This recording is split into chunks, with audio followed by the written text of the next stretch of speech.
been a sandwich. Real reason is I've been scrambling trying to get caught up on some actual financial obligations. Something we always got to do on Black Friday, and that's another thing. Black Friday. We're about to join the Tan Talk Network,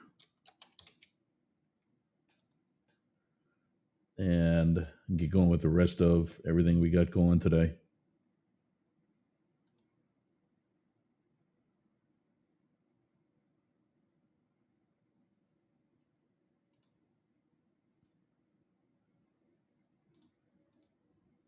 I am not hearing them. Can you hear me, Ed?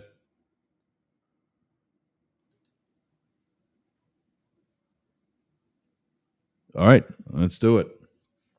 Oh God, this is why people drink. I'm not saying that I do. Maybe, but getting caught up with a bunch of different things. Tan Talk being one of them. They've been good to us, and from what I understand, might even have some other openings. That's what we're working on right now. Ed and I, our board operator at WTAN, have been going back and forth with emails all morning. I don't know what it is with me, but I haven't been able to. I started for a while getting up early, doing everything I got to do. And recently, there's just been a lot that's just kicked me in the teeth.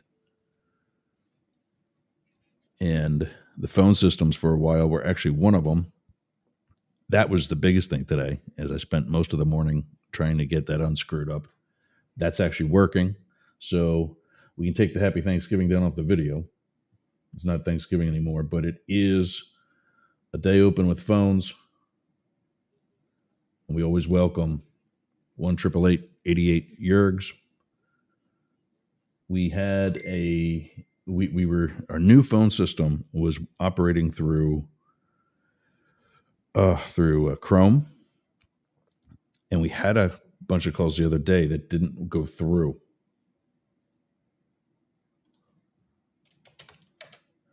Yeah,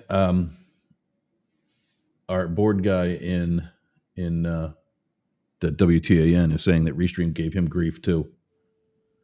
So Black Friday. I mean, that's everybody's on the internet right now, even though it's Black Friday. I'm running a bit late, but planning on being there. Oh.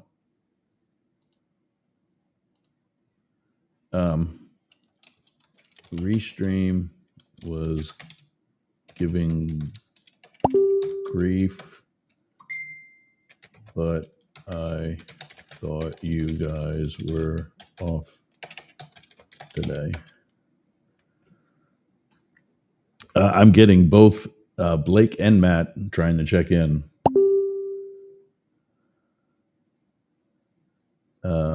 Yeah, well then, let's get you guys online.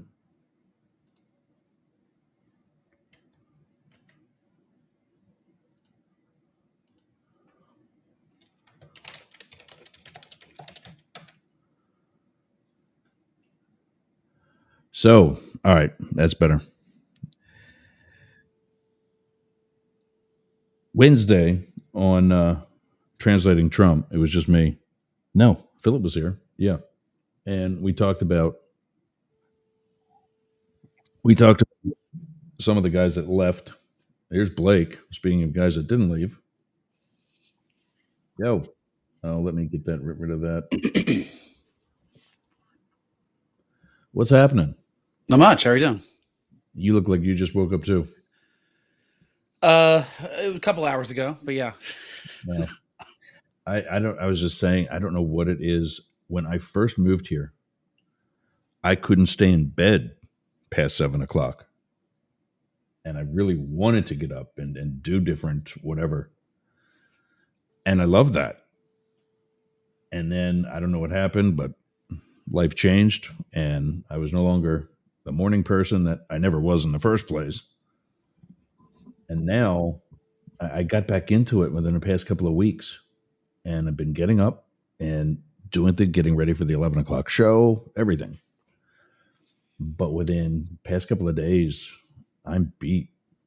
I just I take did. advantage of being at my grandparents' house so that when my kids wake up, they have someone else to feed them and stuff, and I can just lay in bed for longer. That's essentially all I'm doing. Yeah, I see the different background today. Your parents, the wife's parents, where you at? Yeah, I'm at the in-laws' house, so I'm in my father-in-law's office. Um, there's light snow flurries behind me. I don't know if you can see that in the window. Okay. It's kind of Yeah, perfect day after Thanksgiving. I actually do see it. Yeah. Yeah, Where are you? got a little bit of that. I'm Is in this? Yeah, Indianapolis. Indianapolis. Yeah. Yeah, Okay. Nice. Indianapolis. Head back home tomorrow. Okay. So yeah, it's been good. Is that is it because we're at the in-laws that you've got a little bit more of a conservative look to the haircut?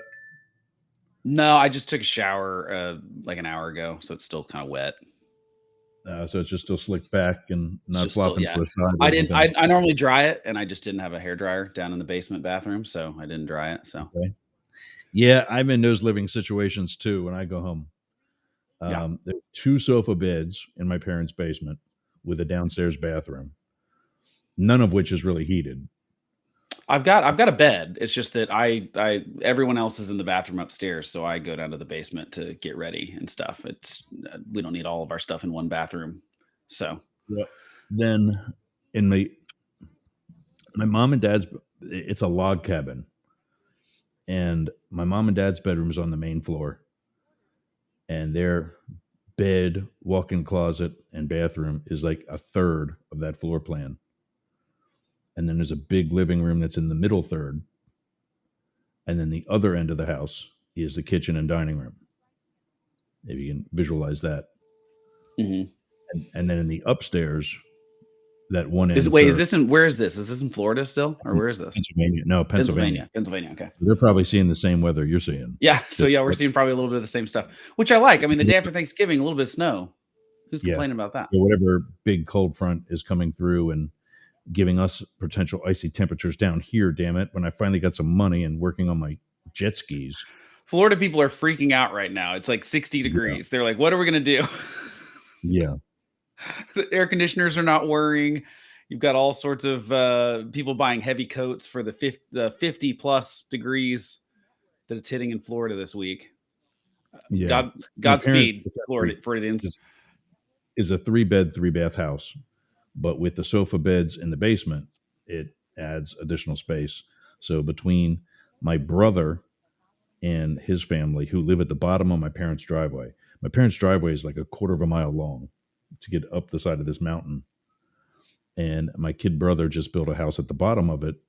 So when my niece, who now is the head recruiter, talk about some juice in my family. Listen to this. My baby brother's wife is the chief of staff for the director of the CIA. That sounds like a That's job. true. Yeah, yeah, yeah. I made it up to GS 13 step whatever I was when I retired.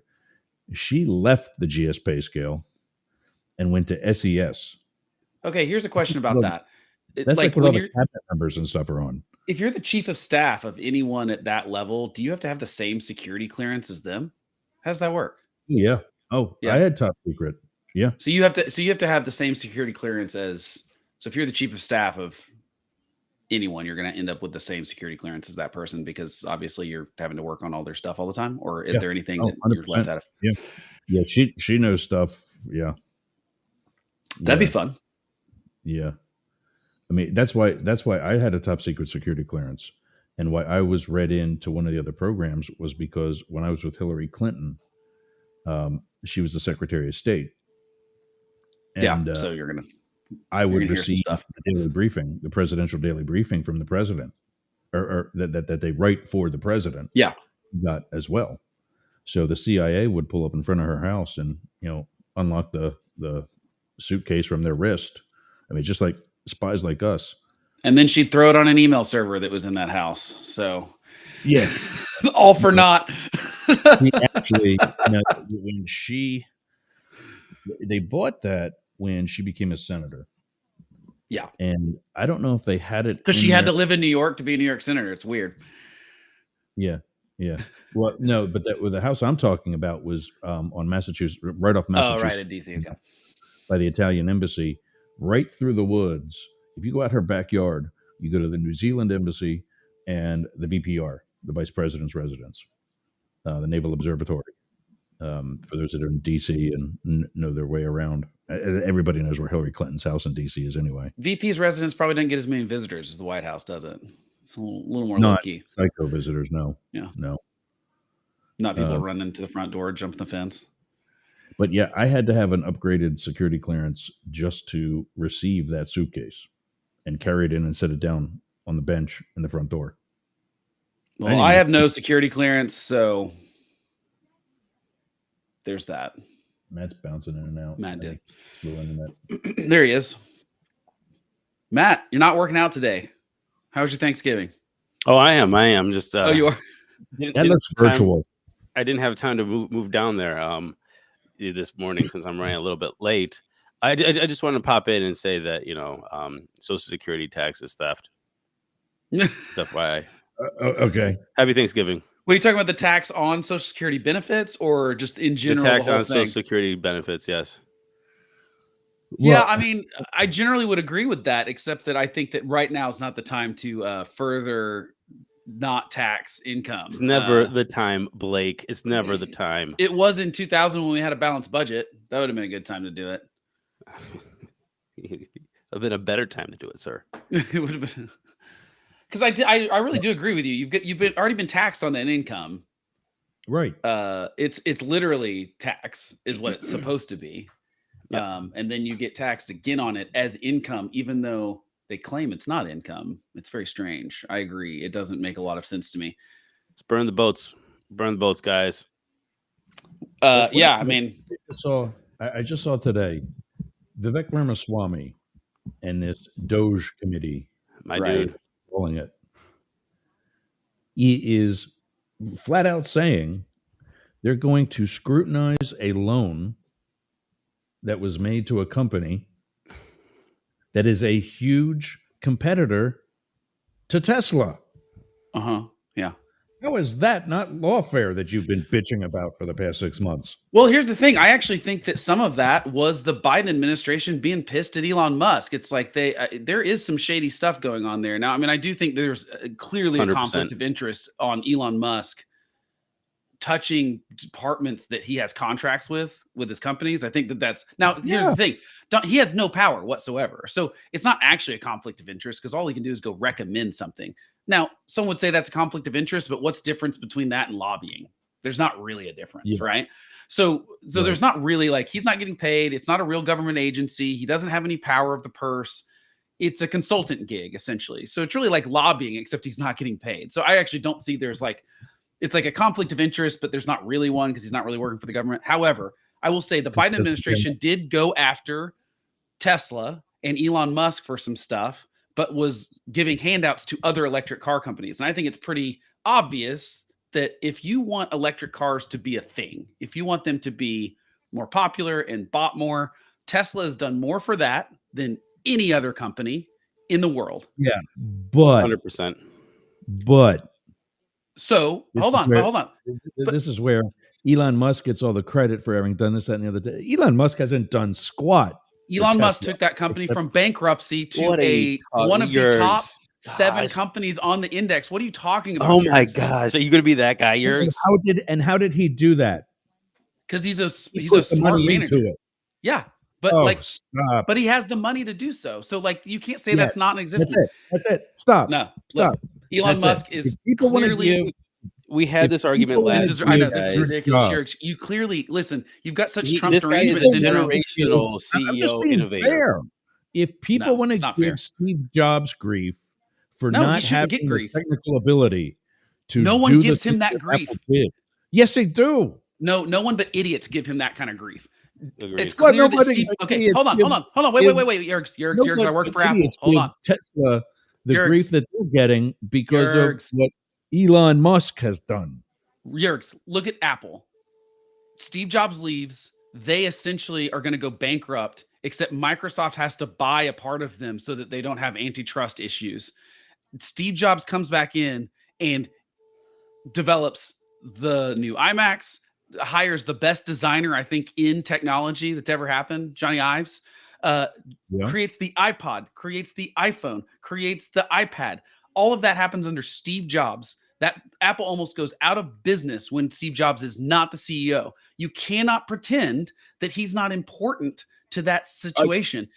Just like you cannot pretend Elon Musk is not an important part of Tesla, SpaceX, and all these things that would not exist. There would be no Tesla if Elon Musk had not taken it over. There would be no Tesla right now. It would be one of those silly cars that came out in the 90s and 2000s and then never took off. Okay. So Elon Musk deserves the credit. But Elon for Musk Tesla is not the degree of rescuing Tesla and SpaceX because other than Elon Musk would have been in Kamala Harris's butt this whole election, you would have a totally different view. Whoa.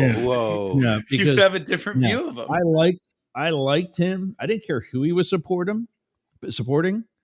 I liked him when he was increasing and influencing the value of Bitcoin. Once he started getting into other things that he had no idea what he was talking about. Oh, he has a lot of things like that. That's fair. Yeah, exactly. I do think that people should understand their lane. Running them into the ground. Yeah, it's not in the ground technically. Okay, I got to give you my 2 minutes of 2 cents. Yeah. The first one is regardless of what you think about Elon Musk in political whatever, this is an oligarchy. He is influencing the administration in ways that only this big money can. We have to admit that. But he is a generational innovator, full stop. A generational innovator, generational CEO. He has so many successful companies in the ROI on. Let's just compare the ROI from giving Elon and Tesla as a startup and SpaceX and having contracts with them compared to, say, Boeing. Come on. Yeah. Boeing strands people in space. Their planes are falling down. $14 million, basically $14 billion is evaporated, while Elon is sitting there on the sidelines waiting to go rescue some people because Boeing can't do their job. Right. You know, and so the ROI of government grants into Elon and his companies have created trillions of dollars of GDP and trillions of dollars of market cap for those companies. And last thing, we cannot negate how the IRS was used against Elon as a point of contention when they were talking about EV tax credits. When they started rolling out those EV tax credits, they left Tesla and their vehicles off of the EV tax credits and purposely left them off. So he had to go and argue and fight and tooth and nail and claw for those EV tax credits because they were trying to give GM and the UAW manufactured automobiles a leg up to try to be competitive. And it failed. Yeah. So look, I'm with you, Matt. And also, keep in mind, SpaceX is saving the U.S. government billions of dollars. Because their technology is better than NASA's was. So it actually, Elon Musk is putting his money where his mouth is. Then why didn't SpaceX bring home those astronauts? Well, they are. They're scheduled. You just can't January. Just pop up there and just grab them like it's not Uber. You don't call it Space Uber. It is. They are do it. Actually, SpaceX is bringing them back in January. That's who is bringing them back. Is SpaceX is going to have to rescue those astronauts because Boeing's thing. And they were right, by the way. They were right to not bring the Boeing thing back because they did on the in-flight test. It did have problems. So I think they did make the right call to not bring them back. That's been my beef about government contracts, especially with aerospace. You've got Boeing and Northrop Grumman. Well, we only have 5 defense contractors, period. We have 5 but as far as aircraft, it's Boeing and Northrop Grumman. Yeah.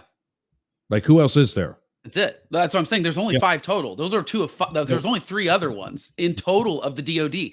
I think that's dangerous how we're playing right now. Because if China or Russia figured out how to take one of those plants offline or something like that, or blew one of them up or had a terrorist attack at one of those places, we would be in real trouble. Now, a lot of that's consolidation. Since the Cold War. I'm fairly confident they already know how to be honest with you. I think they do too. I think that's the problem is all they have to do is pull the trigger. And if these what are they called? Hypersonic missiles like Russia has claimed that they fired. If 3 countries have those, then honestly, everything that we have is obsolete. Mm-hmm. So you can get No. So I think you're right, Matt. I think Elon was targeted by the Biden administration because they didn't like him because here's the thing. What's so tricky about Democrats right now, and they have to figure out how to do this. And I think the easiest way to do it is stop playing class warfare. But they like to pretend that all billionaires are evil except for the ones that they like that donate to their causes. And so they stay off. Right, I mean, the exactly. irony of having Bernie Sanders on stage at the DNC harping on billionaires, followed by the governor of Right, Illinois, right. who's also a Right. billionaire, but it's like, well, he's our billionaire. He's our bastard. It's like, they obviously don't like Elon Musk's brand of billionaire. Honestly, they really don't like billionaires that, create wonderful things. I don't know why they have such a problem with Bill. Like, it really drives me nuts. I love the congressional hearing with, I think it was Howard Schultz, where he just hammers some congresswoman for being like, I grew up in public housing. He was like, my parents were poor. Like I made every single dime I've made by building a business that millions of Americans enjoy. Like, why am I the bad guy? Like, why are you mad at me? I employ tens of thousands of people, and I agree. I'm done with that stuff. But like the IRS and the Biden administration clearly targeted Tesla to not get the same benefits that other electric car companies would. I read a report the other day. I can't remember I got to find the article so I can send it to you guys. It was really fascinating. Basically tracked. They were like 100% both sides is there a YouTube or an Audible version of it? Well, I'll find. It wasn't very long, but it was basically. I never get time to read the stuff you send me. I don't read this shit either. It was proof that people are punishing their political enemies. So, and rewarding the people. So I really think most of this billionaires siding with Trump was that they saw the writing on the wall that he was going to win. I think most of Elon and Jeff Bezos and Mark Zuckerberg's sort of change of course over the last 6 months is like, we don't want that guy to be pissed at us if he's president and come after us hammer and tongs. Let's play nice because he's going to be the next president, which also really interesting Wall Street Journal article this week about how basically Kamala's team has admitted that they knew the whole time she was going to lose. She was behind in their internal polls the whole time. No, but hold on. But here's the thing. No, I told you that they have the infrastructure within their campaigns to do this groundwork. I know, but it disproves your point because you were saying that the media skews the polls to do a narrative that they want. You're right in that sense, but you were claiming that was the case because Trump was ahead sometimes. It's not. It's clear that if their internals showed that they were losing the whole time, but the public-facing polls showed they weren't, they were getting skewed because it was this wish casting that Kamala would win. It's fundraising. It's all fundraising. And here's the thing, fundraising she's also engagement. Right, but there's a lot of trouble in the Democrats right now because they are pissed that she blew $1 billion, and it looks like basically a bunch of Democratic operatives got rich knowing she was going to lose. Lies. I think it's pretty fair. That's cope because, like I said, what's your insight on that, Matt? Because this is exactly how the consultant machine works. I mean, that $1 billion went through consultants, and so basically that went through the DNC and DNC consultants and all their friends and family. So like everybody's happy that she spent $1 billion, and the only reason why they're going to say that, oh my God, I can't believe that she did that and lost, is because they need to say something because everybody's like, how did you spend $1 billion and lose? You don't think donors are pissed? Donors are pissed, but do you think the DNC and people are coming out and saying like, and consultants are coming out and saying like legitimately that they're pissed about it? Absolutely not. But I think they'll turn on each other if the donors withhold money because they want answers. You don't think so? I think if I'm a big, it depends on the donor. I guess so, because these donors, these high dollar donors, are just as connected and just as have their ear to the ground just as well as the DNC and the influencers that get your commercial on this channel and wherever else, the consultants. They knew just as well because that's my Bon Jovi story. Yeah, but I think it was too fast. I think it was so fast that they were like, well, I mean, this one, yeah.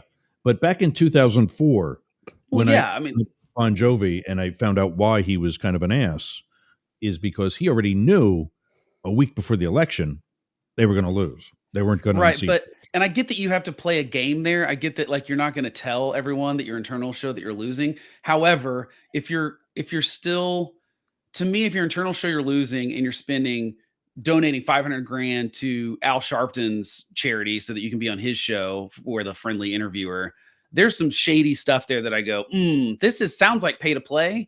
And if I was a donor and I saw $500,000 immediately pass through from me to Kamala Harris to Al Sharpton, I might be pissed It's about that. well, this is exactly how it works, guys. I mean, so it's like I don't think any of these big donors know. Like, you're not giving up $100 or $1 million and not knowing what that money is going to, and saying like I'm being altruistic. It's like this has a plan. You have a plan for this money. It's kind of like Trump is selling those $100,000 watches, those gold watches. Yeah, except If that's just profit. if you want a meeting with Trump, I promise you buy a couple of his watches. Yep, That's you're a right. way to get You're that right. donation to the Trump campaign, his foundation, make a little money, and show that you are a player, a key player, right? So Well, it's except like that's even more shady because those watches are just going straight to him. That's not even like a PAC thing. Those aren't even fundraising things. Those are literally just like those are a business for him. So it really is well, I like mean, even these packs. I think if we just connect, everybody knows everybody. It's kind of like the whole, as we always talk, we spoke about multiple times on this show. It's Ilhan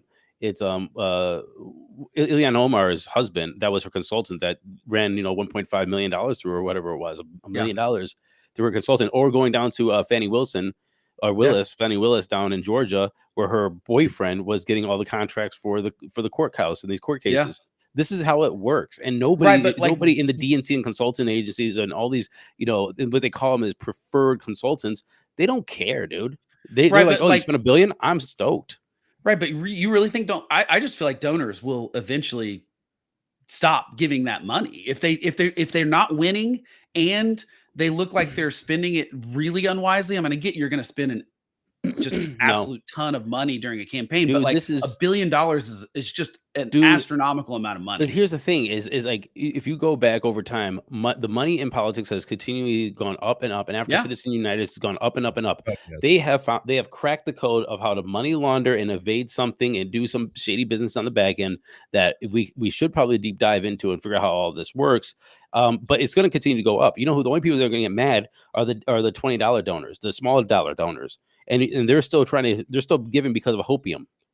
Yeah, but those are important people to not piss off. That's a giant chunk of the money now. 100% those $20 donors. It is a big chunk, and the hopium is real. But I just don't think that these big donors really care. Maybe they don't.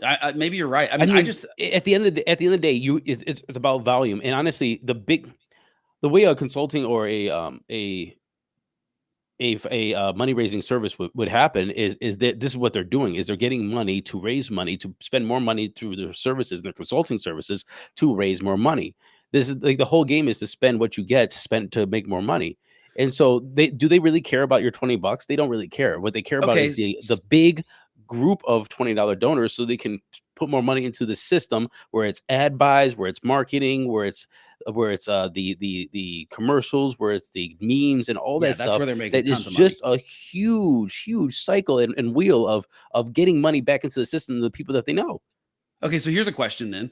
Does Kamala Harris have any future with these donors? Because are you going to be really pissed if you gave, let's say, $1 million to some PAC for her, and then she doesn't go on Joe Rogan's show because she can't control the interview well enough? Like, are those the things that piss you off enough that go like, I'm never giving her a chance? I don't think so. I mean, I think there's people that are giving because they're altruistic and they have this hopium for the country, and they have these. But if you were part of the insider machine, you don't care. You can't tell me that people like that aren't going to take a look at actual numbers. Hillary Clinton did better than she did. Right. And so, yeah, Hillary Clinton and Joe Biden did better. Obviously, Joe Biden won. But I think the problem is that, like, Hillary obviously had the mistake of not going to Wisconsin. To me, that shows that she didn't have the internal polls that showed her that till the last minute, because that was the thing that clued it in 2016 for, like, the people I listen to that are smart about this stuff. That's when they saw her go to Wisconsin, they were like, and Michigan, they were like, what's going on? They must know something we don't. It wasn't like everyone knew that she needed to go to Wisconsin and she didn't. All of a sudden, she was going there the week before the campaign ended. And they were like, oh, she must know something really bad, because she wouldn't be there if they didn't have bad polls. But the difference here is that there were clearly, if they had bad internal polls across the board. So it sounds like they knew they were losing in all 7 swing states the whole time. At best she ever got was even with Trump in their internal polling. If you know that, and you're talking about Kamala. So you're right. I'm talking about Kamala. You know what you're doing is not working. You know her campaign. You know what you're doing is not working. It's not gaining you anything in your internal polls. To not pivot and do something else, which, I mean, clearly that was part of what they were doing when she started doing interviews, because the plan originally was like, let's just keep her out of the spotlight as much as possible. They figured out at some point they needed to pivot, and she needed to do some interviews. Those clearly did not move the numbers either. So to me, you go, yeah, we need to do Joe Rogan. We need to do, like, to me, you got to keep changing the game if what you do you try it and it doesn't work and it doesn't move your internal polls. That's what I'm saying people are going to be pissed about. Wouldn't she actually have been on Joe Rogan first? No, well, the problem that there's all sorts of conflicting things. Allegedly, the day that they figured out they could do it was the day Trump was already scheduled to record, so they couldn't both do it the same day. Now, I think that both sides are kind of covering up. Like both sides are trying to blame it on the other one. Joe Rogan's trying to say she wanted us to do specific stuff. She wanted us to come to them. She wanted us to do it an hour long. She wanted us to, not ask certain questions. And we didn't want to do that. I tend to believe Joe Rogan because what does he have to lose in any of this? Like at all? I believe Joe Rogan, but I personally still believe that this is the consultants that are controlling this. I think you're right. I think you're right. Because I think it was all about an ad buy. It's like, look, she went on who's call her daddy. Why? Because they could build $100,000 set. Yes. Was that $100,000 set? No. It was a $20,000 set where they pocketed $80,000 for a markup. Same with Oprah. Same with Al Sharpton. And exactly. They couldn't make any money off Joe Rogan. For Oprah. You couldn't make money off of Joe, and they're like, "Why are we doing this? We're not making money." That's what I'm saying. All goes back. Piss people off. But that's the thing is most people don't know, but people who do are donating and whatever are in the know and they're connected anyway. So it really doesn't matter. This is why I'm very skeptical about the whole funding system of Congress of these campaigns. Yeah, I think you're right. Rogan is a guy who supposedly asks hard questions. I wouldn't say he asks hard questions. I wouldn't say anyone says that he asks hard questions. I think he's very friendly interviewer to everyone. Well, that was my beef. I think he's kind of a kiss ass, actually. I think you're right. I think you're right. But I think he would have done that with Kamala too. He changes opinions on different things. But my thing is, if he knows that he could get the sitting vice president of the United States on his show, who is a major contender, the Democratic nominee, to be the next president. Doesn't matter. He doesn't need her. She needs him. No, but right. But if you want to be an influencer, tell people she didn't come on my show because I wasn't paying. Well, that's not the reason anyone's going to say out loud. We know that that's the reason the political consultants probably didn't want to go in there because they couldn't make a dime off of it. Whereas they could make money off running ads. They can make money off building, passing money to Oprah or passing money to Al Sharpton. It's like greasing of the wheels, and there's no wheels to grease there. It's literally just, we need to get her in front of an audience that she needs votes from. So like, to me, that's the political malpractice there is that she needed to convince Joe Rogan's audience to vote for her. Like the numbers clearly showed that like she was losing with young men, with young people in general, with minorities. And like she needed to be in front of those audiences. And those people are not watching the ads. They're running after the local news. And so if you were a consultant or the DNC and you had polling that you were going to lose, what would you do at that point? You would say, okay, we'll pivot to make as much money as absolutely possible. Are you going to go to win? And here's the thing: is like, we have to do the things that are going to break from our democratic values or piss off some of our audience. Joe Rogan might be one of those, and so it's like, why deal with this? I'm just going to go make as much money as possible. Let me tell you something, and I told you this before. What happened to me is that I was not a targeted race. The DNC and the DCCC weren't going to get behind my race in 2022, and what happened is the consultants that were working with me, they just said, hey, we're going to milk him for all his money until he has no more money, and then we'll just let him go. And so that was the whole plan. And I think personally that this was it. It was $1 billion being funneled through the Harris campaign to pay for all this stuff. At some point, the consultants made a choice that said, this is about money. Right. I'm just saying, I think that as that comes out, as we see that people made $1 million on this campaign, like individual consultants got, millions of dollars from this campaign. I think 100%.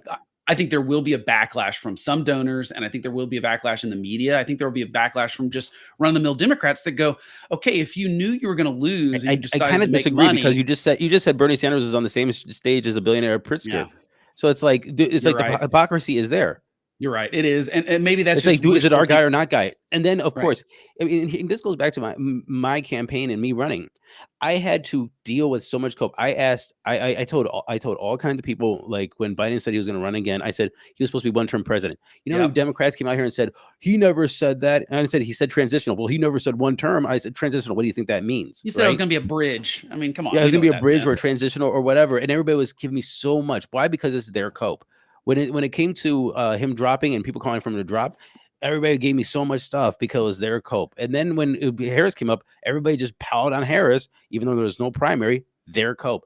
I just don't think they care. It's going to be this versus Trump. And if it's this versus Trump all the time, they're going to do whatever they get told to do. Right, but I think the problem there is that, they lost. And like clearly they had no one, they did not have Because of the racism, voters. misogyny, sir. No. 6% of Democrats dropped off 6%. That's why they lost. It's because 6% fewer Democrats. Obviously, I'm being voted. sarcastic. I know.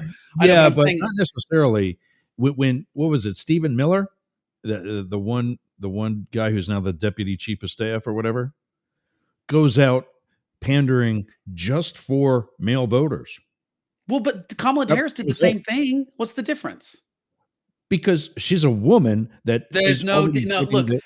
Yes, There's no I've difference. talked to plenty of people in the so. Hispanic community, male Hispanics who were never voting for her simply because of the fact she is a woman. But like across the board, Yergs, Forget about Democrats policy. No. I'm not saying. Look. The numbers show that 6% fewer Democrats showed up in 2024 than in 2020. Democrats not showing up and voting for Kamala Harris is the reason she lost. Trump really didn't gain. It's He that didn't have she anything lost. different. He had fewer. Well, no, he had He more had minorities fewer. and stuff, but he lost. She lost Democrats. Not that Democrats swung to her. Democrats did not show up and vote. So we're basically No, independents I and saw that too. Republicans And showed up in the didn't same he numbers they did. actually have, even though he had the popular vote this time, Right. didn't because of I guess like third parties and whatever else. Yeah, this is I had a short about this. He had some like lower percentage Yeah, but of he the had 40, actual popular vote. it's 49.9%. So it's barely not a majority. And I mean, this is talk about copium. That's what instead of opium, it's copium is the other version of this. Yeah. Is Democrats going, well, he didn't actually win a majority. Look, if you round up, He still did. won. And it doesn't matter if he didn't win. Neither did Hillary Clinton in 2016 because of third party stuff. Like it happens. Like, right? I think that's right. Like she didn't win a majority either, but I didn't see anyone saying she didn't win a majority. All I saw was that he didn't win the popular vote. He didn't win the popular vote. Well, so like my point is, I think that this works to a degree unless you keep losing. Now, the good news is Trump's probably going to do enough stupid stuff within 6 months of being in the administration that he's going to piss off voters. He already pissed off Mexico. Yeah, I mean, let's talk about tariffs in a second. I'd love to, but that's my passion. Oh yes, I would too. But he did the whole thing where he said, "Oh, Blake's going to be there on Friday. We're looking forward to hearing from Blake." When you already were, I was expecting you guys to be off. Yeah. And now you're like, "What the hell? I'm not being there Friday." And she called him out on it. Yeah. He said, "I just had a great conversation with the Mexican president. They're going to close down the wall or close down the border." Yeah. And we're going to be great. And she's like, I don't know who you talked to, but that wasn't me. Yeah. I do want to talk about that, but here's the point. If he doesn't, it sounds like Beyonce showing up in Texas. Yeah. Yeah. Here's the problem I think the Democrats have going forward. Here's the thing. Trump will probably screw up well enough that they get their midterm swing because Trump does something that pisses voters off, but not because they do something to win voters over. If Trump doesn't do something to piss voters off, then they might lose the midterms in 2026 and they might lose the White House again in 2028. Like the point is you can't just not fix the problems and hope on the other side to screw up well enough. Now, here's the thing. That's worked well for the last several elections because basically 2012, 2016, 2020, 2024, we're just swapping back and forth with the entire Congress and White House every 4 years. We're just going, let's start over. I got to jump in because apparently various jets have scrambled because China and Russia have taken fighter jets and are approaching the Korean Peninsula. Why? So now can we say we're finally in World War? Wow, that's interesting. All right, I'm going to have to say, let's see what's going on first. Hold on. Where did you see this from? I just got a news alert. One of the I'm still not quite there, but yeah, it continues to escalate. Five Chinese and 6 Russian military aircraft entered and exited the Korean Air Defense Identification Zone. Entered and exit. So they're trolling them. And they're saber rattling. Well, they're hoping they get shot down. Is what they're hoping. I mean, that's what these people are really doing. 9:35. Let me read this. Yeah. From 9:35 a.m. 00:35 GMT and to 1:53 p.m. Seoul's Joint Chiefs of Staff said in a statement. but the planes crossed into the Cadiz without violating South Korean airspace, the Joint Chiefs said, adding that the military identified the aircraft before they entered Cadiz and deployed Air Force fighter jets to take tactical measures in preparation for any contingencies. So they penetrated one perimeter, but not another, is what I'm hearing. They keep doing this kind of stuff. And did you hear about the ship, the private ship that dragged its anchor and ripped and tore up the cables between Finland and Sweden, I believe? And now they've got them surrounded basically in international waters, and they think it's Russia hired a Tell Chinese. me again how you guys think we're not already at World War. Well, because hey guys, did you hear about the 4 orbs go over the Capitol? The thing that's UFOs. I did not hear about the orbs. No. Here's the problem, Yergs. I think that when Russia hires Chinese private ships to take out people's internet, it's really hard for the nations that are following the rules of war and the international rules to fight back against the countries that aren't. And I think that's where the tricky thing is. I've been saying that the rules are different. Yeah, but no, it's not that the rules are different. It's that they're not following the rules and we are. We as a nation are at civil war right now. I don't believe that. You guys don't think so because it's not blue versus the gray. No, I mean, I also don't see that it's red versus blue or any other kind of faction versus faction. There's no real war. 50-50. How can that doesn't it not mean we're not killing each other. There's no people are not killing each other. I mean, you've got a few crazy people try to assassinate Donald Trump and stuff and various other people, but they've all been lunatics.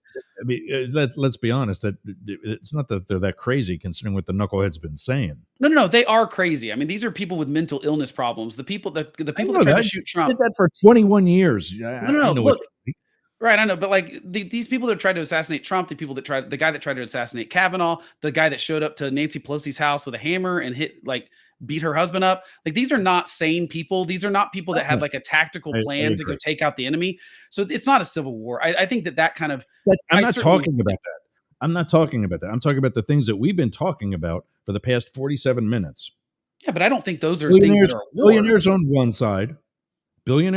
side, jumping ship quietly to the other side because they see a life better over there for the next 4 years. I think that's politics. I don't think that's civil war. Civil war was over slavery, like something that was like morally we were on one side or the other. Your view, that was modern then. Right, but I'm saying no one was switching sides for political expedience. We're being modern now.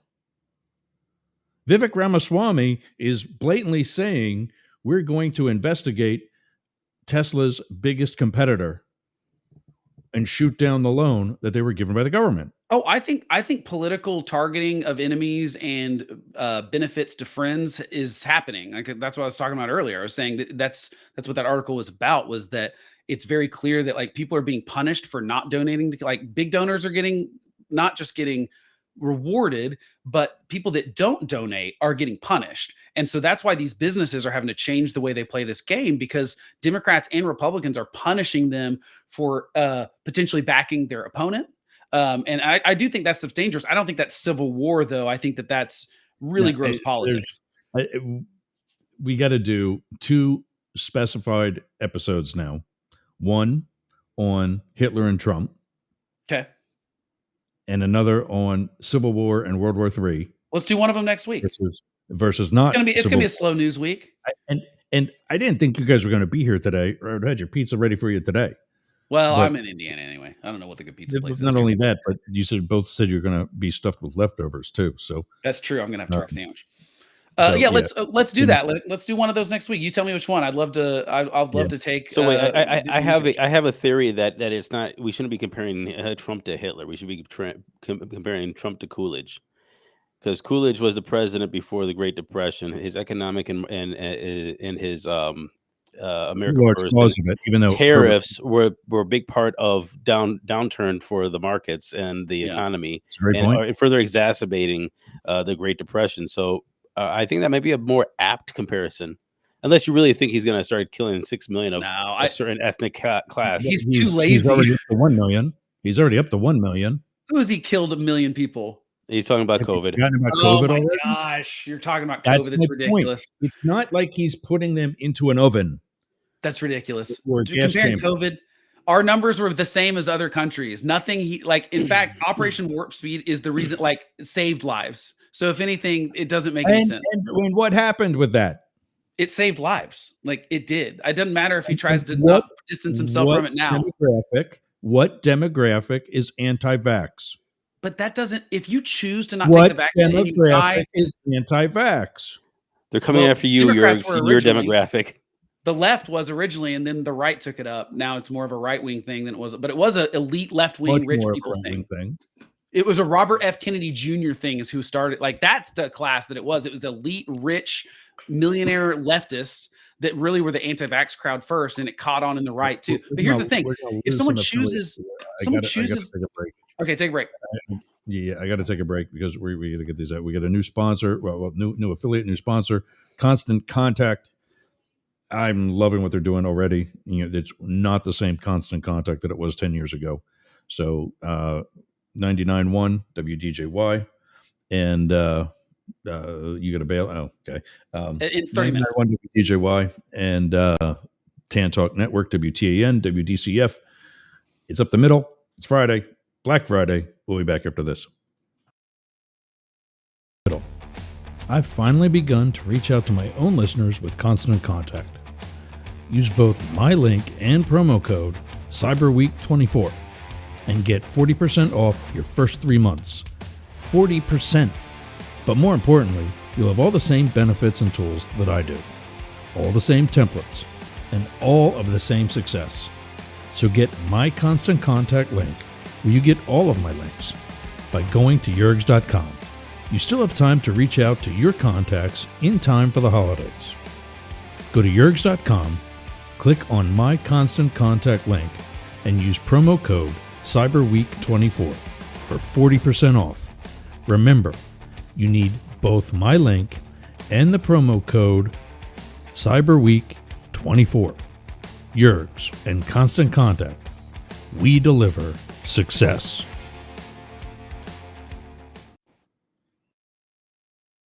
Smell nasty? Do you want to freshen it up a little bit? Go to aromabypeter.com. Check out all of Peter's candles. It's what we burn here in Studio Yergs. I'm burning right now leather scented candle. That's right, leather scented. So go to aromabypeter.com/Yergs and check out his candles today. I'm Jane Stahl, retired English teacher, and with my BFF, Susan Bebeck, we manage Studio B Fine Art Gallery in Boyertown, Pennsylvania. We showcase the art of hundreds of local artists, publish books of the poetry, prose, and art of local writers, offer classes, art parties, workshops, discussion groups, cater dinners. We've even hosted a wedding. And we're here to be the go-to place for friendship, learning, and fun in our community. Virtual tours of our exhibits are available right here on Yergs Radio. Let us introduce you to some amazing art and artists. Check out Jane Stahl and everyone at Studio B in Boyertown, Pennsylvania. Please visit our YouTube channel, Talk TV 24. How's your website doing? I'll tell you how mine's doing. It's awesome.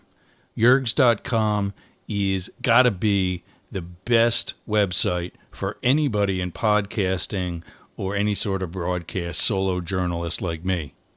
How did I get that? Limit Break Digital. Limit Break Digital did my website with Yergs.com. They did YergerGroup.com. They take care of my marketing, my branding, and help me get the message out to you. Go to limitbreakdigital.com/Yergs for 10% off your next project. That's a $3,000 site, Yergs.com.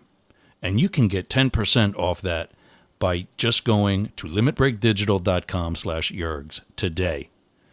Talk to Jay. That's my guy. We all got a guy, and Jay's mine. limitbreakdigital.com. All right, gang.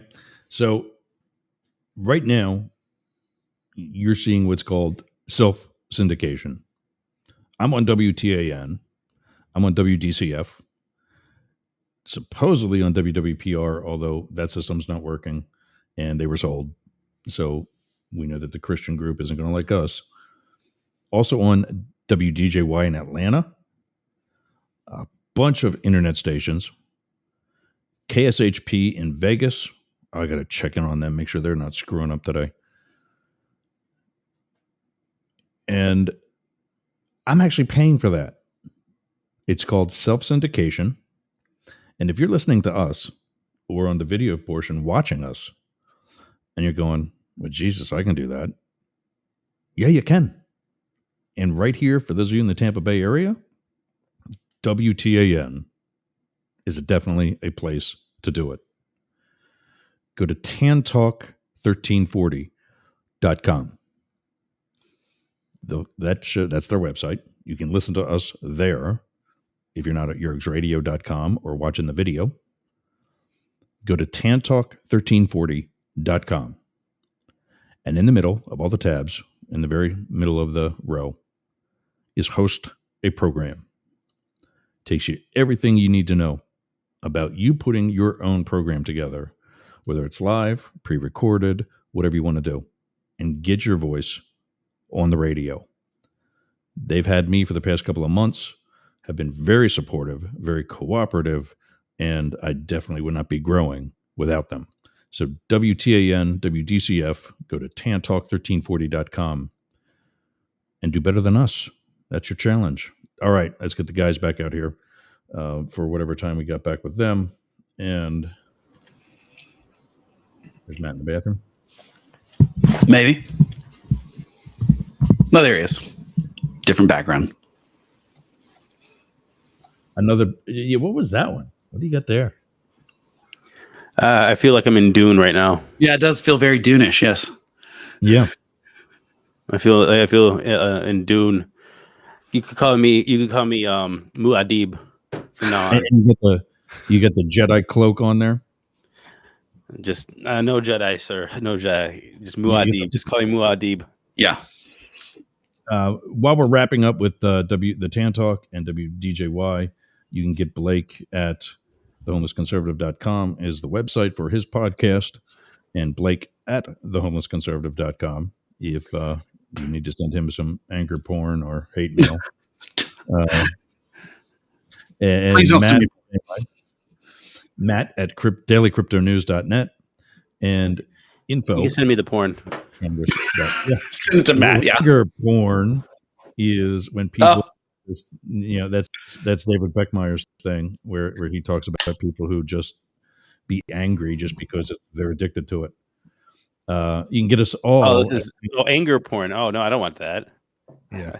News, NEWZ at Yergz, YERGZ.com. Did you see that? Did you see that one OnlyFans girl? She was making they just reported that she's making $4 million a month or $48 million a year. I don't doubt it. I don't have any What's of this. her name? I don't remember. I don't know her name. I have no idea, but that's insane to me. If I'm bored, there's a kid that for me, 53 Nope. years. Stop. Don't want to know.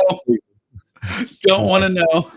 He has something like I forget what the number is, but he makes something like, it's not as much as what she's doing, but he's making like $3 million a month.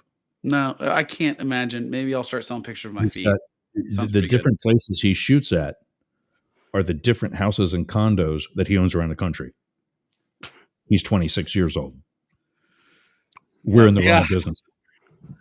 All right. We're going to lose two of our affiliates in the next couple of seconds. So thanks everybody at WTAN, WDCF, WDJY, and KSHP. We'll see you all again. We're going to be bringing on Tan Talk for an extra hour, hopefully on Fridays. So they'll be with us both hours. And also our hour with Translating Trump on Wednesdays. So we're looking at that. Stay tuned for more on that. I'll let you know how that goes later today and Monday, and whenever we finalize something with that network. Translating Trump, huh? Yeah. Philip Blackett, you remember he was on here? So have you asked me to translate Kofefe yet? Well, the list for each week. Just like what we do, guys.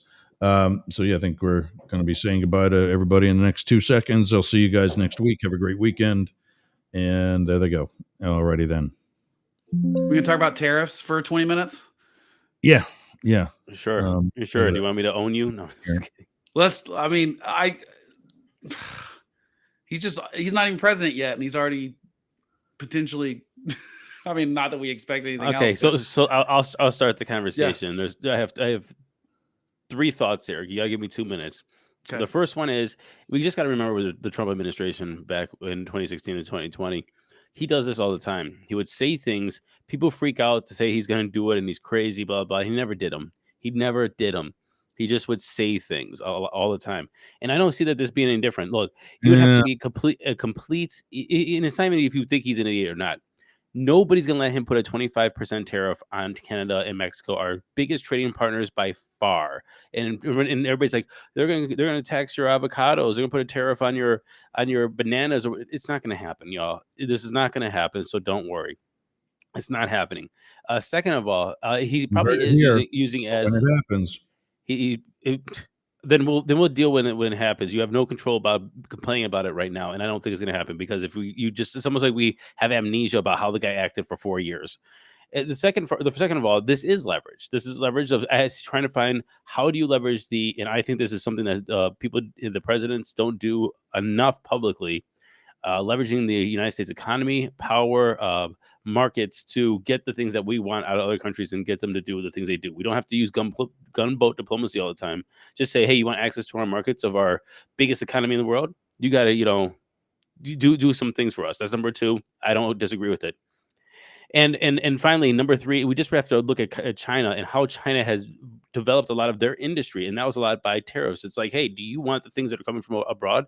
If you're a company from abroad, bring them over here, and that's a lot of manufacturing and stuff like that. The one thing that I will say that they're not taking into account that we should probably talk about is China had a huge market for labor, a lot of labor, and that's where immigration is going to have to come in. If you want these tariffs in these countries and say do it here in the United States, you're going to have to bring in a lot of labor to do that. But I don't think that this is a big issue. I think it's a bit of a look at Trump bad TDS sort of thing that we're just going to start throwing out there until anything actually happens. I don't think so on this one. But here's why. I don't agree in this specific situation. I think you're right. Trump says a lot of things and then doesn't follow through. The difference here, first of all, a lot of stuff he promises on the campaign trail require Congress.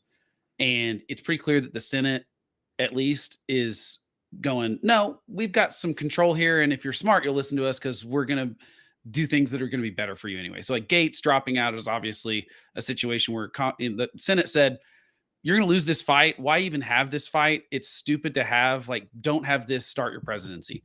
And it's good that he dropped out, and it's good that Trump benefits from the Senate being adults.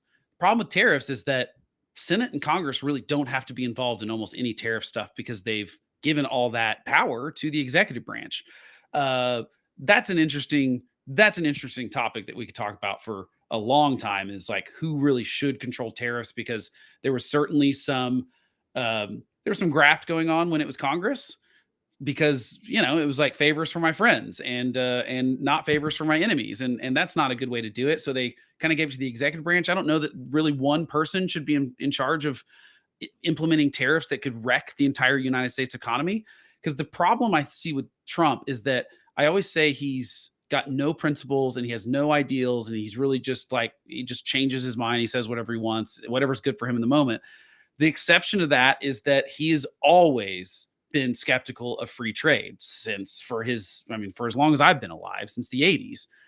So he's always thought it was a raw deal. I don't think he understands how trade benefits us. I don't think he understands that we benefit as well as they do. American companies, we export a ton of stuff. We benefit from that. We benefit from global trade. Americans like things to be cheap. We just had an election where very clearly the referendum on the Biden and Harris administration was that you made the things that we buy every day way too expensive with your policies, and that's why we're punishing you at the ballot box. This is the reason we have cheap stuff in America is because of free trade. That is plain and simple, the reason we have cheaper stuff in America is because if we can't produce it well here, we can get it cheaper from another country. Our companies here benefit from exporting to other countries. Free trade's a good thing. If this is a bargaining chip, why is he doing it with our two friendliest countries? If he was doing this with China, I mean, I know he's doing some with China. I get it. China, Russia, the bad actors in the world. China is a bad actor in the sense that they steal our intellectual property. They're doing all sorts of illegal trade stuff that, like we say, fine. Well, let's punish them for that. China, I mean, Mexico and Canada are our friends. They are two of our friendliest allies. They're our neighbors. And biggest importers. Biggest importers and exporters. And exporters. Yeah. We like, if you want to talk about the United States, like, for example, the thing that everyone wants is for the United States to be energy independent and not be depending on places like Saudi Arabia, Iran, this stuff for global market stuff. Well, what we don't drill in the United States, we get from Canada for oil and natural gas. So that's going to be included in that for sure if it's across the board. I don't like tariffs for a couple of reasons. One, I think that they make things more expensive. I also think that this just very naturally what's going to happen is that you're going to pick winners and losers. And I don't like the government picking winners and losers. What's going to happen in this situation, you're right, it's not going to be 25% across the board. It's going to end up being like, well, we're going to tax your natural gas at 25%, but we're going to tax this. Anyone know? I'm not sure. Anyone? Einstein. So yeah, I think it's a bad idea. I think you're partially right, Matt. Yeah, I think it is bluster, but I also think he will do some of this. Right. Tariffs, raise tax, are tariffs. Anyone know? I'm not sure, but my best friend's sister's boyfriend's brother's girlfriend heard from an economist who said that tariffs will raise prices on everything from clothes to cars. I guess it's pretty serious. Thank you, Simone. That's right. Tariffs raise taxes on hardworking Americans. It's not complicated. That's me. Tariffs are BAD economics. Bad economics. Bad. I agree. And like I said, targeted tariffs against China, different story. Let's talk a different thing against Russia, things like that. But like these across the board things where we're just going to do everything. I think Trump will do some degree of that. He's promised it. I don't disagree. Wait. Can we have a Jurg's point of view? Because we never allow him to talk sometimes. Oh, wow. I'm feeling love today. You always feel love from me. It's the Blake's the one that you have to tell to shut up every 5 minutes. My whole point about that, when I first saw another version of that bit, I saw the one from the actual movie from Ferris Bueller. It wasn't just a commercial. I saw that now. Is that Ben Stein, the guy that plays that teacher, is not an actor. I mean, he was there, but before he was an actor, he was an economist. And he's still on Fox News performing that exact role. Yeah, he wrote speeches and stuff for the Reagan administration. Yeah, I mean, he's a smart guy. There he is saying tariffs are bad. That at least in this type of economy where we are now, tariffs are bad. Yeah, and my warning to Trump was that it only took 6 months for Biden to become unpopular, and I think he could do the same thing. It took Blake 30 seconds to cut us off. But you're right; it's just foolish. Jesus Christ! You let him go, man. I made my point. I made my point. No, all right, you made your point. All right, you go ahead, Blake. That's it. I'm just saying, like, I think that Trump is. I think Republicans think that this is a red tsunami, and it was not. It was not a red tsunami. They barely won. No. They're going to have a 1-seat majority in the House possibly by the time Trump snipes at least Stefanik and Waltz. Were they still counting votes in California until like yesterday? They still are right now. No, that came out today too. Oh, did they? Did they finally? Yeah. What's the count, Jurgs? Do you have it? I don't know. I saw it on that same app, and I can't find it now, of course. But the other day when I checked, it was 220 to 250. Some woman Republican that looks like a librarian. Oh, this is Orange County. Are you talking about the Orange County one? The two the Democrat one, and replaced the two-term incumbent. Yeah, that's weird. No, I'm talking about a Republican that won re-election in the House. There's too many seats in the House. I can't keep track of them all. All I know is that right now Republicans have a 5-seat majority, but lose Gates, Stefanik, and Waltz. So they have a 2-seat majority unless Trump pulls someone else from Congress for his administration, or because those special elections won't happen until like April. So they're going to have to deal with the first few months of Congress having a 1 or 2 seat majority. I think that's going to be really hard to get stuff done. Well, it's 220 to 214. I'm not too sure if it's going to be hard or not, dude. It's like, to be honest with you, it's going to be what Republicans are going to jump across to the Democrat side. It's not. I don't think it's going to be the other way around. So, I think you're absolutely right. Democrats aren't going to, but like, you're going to end up with the same kind of gate situation where you've got 1 or 2 people that could like fire the speaker, or they can like, I think that's true, but I don't think that's going to happen. Not in a Trump, not in a Trump administration. It's not going to happen. I do think they'll be more in line with Trump than they were with Biden 100%. For sure, because they were kind of like, whatever, who cares? Nothing's going to happen anyway with Biden. But I do think that it's basically going to be a Joe Manchin situation in the House, I think, where one Republican can say, now I think that could be good or bad. That could be a chaos agent like Lauren Boebert being that person, or it could be a reasonable Republican going like, these tariffs are a bad idea, or this trade idea, or whatever, and putting their foot down. So it could be a good thing. It could be a bad thing. I just think that Trump thinks that they're just going to coast into all this stuff. And I think he's already gotten pushback from the Senate. I would not be surprised if he gets some pushback with that small of a majority in the House. And I think that if he's wise, he'll pay attention to those pushbacks, because I think that he can screw this up really quickly. I'm sorry. Did you just use the word wise in the same sentence with Talk Trump? about hopium, right? Yeah. But look, I just don't want things to go well. I don't think that's going to happen. I just think that look, the Congress, even though they're Congress people, they're just not as connected as powerful as say senators. You're right. I think that he's going to be able to crush whoever he wants to very quickly. And then who has really the political capital to be that person? I can't think of anybody. It's not going to be a Boebert. It's not going to be. They just don't. They don't. Right, it's going to have to be somebody like a Nancy Pelosi could be that person. But that's who else has that? Who has that political capital to actually? Well, be Rand Paul without getting absolutely crushed. I know Rand Paul's a senator, but like people like Rand Paul. Hakeem Jeffries. Jeffries could be, but I mean, again, on the Republican side, like who would be the Republican equivalent? I think it's people who don't know their names I would right think now. It would have to be a comeback, and obviously not in the actual Congress itself, but a more boisterous comeback between people like Kinzinger, Cheney, and Romney. Well, I don't even think it has to be people like that. I think it can be people that are just trying to protect their seat. Like, you got to remember, their goal is to get reelected in a couple years. If they're in a purpley place, or they're one of these red seats in New York that could flip blue really quickly, they're gonna have to like. Yeah. Here's the thing: they know they're dealing with a lame duck president in some situation, right? Because he can't run again in 2028. He really has 2 years to get stuff done. Because I mean, traditionally, you lose the House and the Senate. Or at least one of them midway through your presidency. That's just, it happens all the time. It's certainly going to happen if he makes some bad decisions that piss off voters. And I think that there are going to be Republicans that are going to go, well, I still want to be in power in 2026. I don't want to lose my seat in 2026. And they're not going to, I think you're going to see less willingness to back Trump no matter what, when he's getting closer and closer to not being able to be in power anymore. Now, Trump can still threaten to primary people.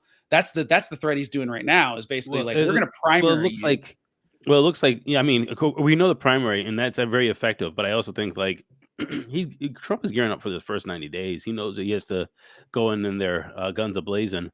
Right, he does. But just going back to the tariffs, I do want to say I agree with what Yuri said there is, for this type of economy, tariffs are very detrimental in a lot of cases. But I think saying that tariffs are bad as like without putting in that caveat, like say for this kind of economy, then I think that that's also like not true, because if you do see them, and I just want to point out China, how they did leverage the tariff to bring a lot of onshore, a lot of industry and things like that. And if that, I kind of feel like that is what the Trump administration is working on, like off of that thesis. I don't know if they factored in of the hurt that's going to be caused by it.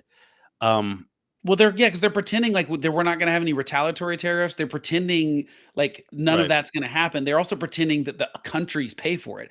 Trump does not understand tariffs. You're also talking about a guy who's been told many times that the other country is not the one paying that bill. Right. A guy who claims to be the answer to all of their economic problems doesn't get that we pay the tariffs. Yeah, I would say this. I would put an adjective in front of it. I would say protectionist tariffs are bad. They're always bad because you're trying to protect an industry and you end up hurting more people than you help. That's what happened with Trump's first tariffs, which is the other reason, Matt, I don't believe he won't go further because I don't think he learned his lessons from his first tariffs he did in his first term. Those were a disaster. He doesn't think they were. So I don't think he learned his Yeah. lesson with the steel and aluminum stuff. Those cost us a ton of money. They protected a few jobs. They hurt more people than it helped. He had to bail out farmers because of retaliatory tariffs. And he still thinks that they're the end all solution. I think the reason he thinks they're an end all solution is because we're dumb economically as voters. Most of us don't understand how tariffs work. We don't understand that they hurt us. I mean, and it's very simple. It's like, I don't like the Mexico thing's a perfect example. You put a 25% tariff on everything that comes from Mexico, your avocados are going to be 25% more for sure, no matter what, because we can't grow those here. But even the stuff that you can manufacture here, that gives them permission to raise their prices by up to 25%, and they'll still be cheaper than the imports. So it raises prices across the board, whether it's domestic or internationally pulled in. I don't think he's learned that lesson because I think he is kind of dumb on tariffs. And if he has the power to, with the stroke of a pen, implement these tariffs, I don't think there's anyone around him this term that's going to tell him this is a really bad idea. I think he's mostly hired sycophants. And that's why I think that the leash is going to be a little bit longer than it was in his first term, which had very bad tariff policy. And I think it's just going to be worse this time. Yeah, no argument there. Blake and I are agreeing on something scary. But I hope someone gets in his ear and convinces him that it won't work. I mean, like, well, I mean, I do think he has hired smart people. But you know what I've noticed about this whole wheel of people working in the background? Yeah. You have not seen Ivanka at all. No. Which means you have not clearly seen out. Jared Kushner at all. Who was very beneficial to the Middle East policies in his first administration. I mean, like Jared Kushner actually Kushner was, I don't know about all of that. Not $2 billion beneficial, but beneficial. Well, my point is, like Abraham Accords and stuff like that was Jared Kushner, and moving the embassy was kind of Jared Kushner to Jerusalem, stuff like that. The big wins he got in the Middle East were really Jared Kushner, and he doesn't have some of those people. It's like he has some smart people around him. Are they willing to tell him no? The problem is, like, I think his chief of staff is a smart lady, but apparently she did not know about the Gates thing because it was like someone else got in his ear and he announced it without talking to her. That's the kind of problem he's going to have. If he doesn't consult these people around him, or if they're afraid to say no, I think it's pretty quick into his administration that he has problems that he can't recover from because, like I said, it only took Biden 7 months to have the Afghanistan withdrawal and never recover. Do you think that the fact that Gates and Vance went to Capitol Hill to start lobbying for his position as AG, and within that same business day, weeks, those couple of days, Gates was out. Mm-hmm. Did that lessen the juice of JD Vance? I don't think so. I think Gates is just such a polarizing figure because the interesting thing about Gates to me is my senator, Markwayne Mullin, who's as MAGA as they come. I mean, this guy is very much a Trump guy, was one of the people that said, I will not confirm. He's the guy that said it publicly to the news. He's the guy that said that Matt Gaetz has shown them his phone. Yes. Yeah. Naked women on his phone of like sexual conquest. So this guy's a family guy, whether, I don't agree with him on all the MAGA stuff, but he does not like Gates. He does not think he should be in positions of power. For someone that MAGA to push back on Gates, I don't think that's going to happen with your RFKs and Tulsi Gabbards and stuff. I think it's going to be more of a tricky fight there. And I don't blame JD Vance for Gates. I actually blame whoever got in Trump's ears and convinced him that.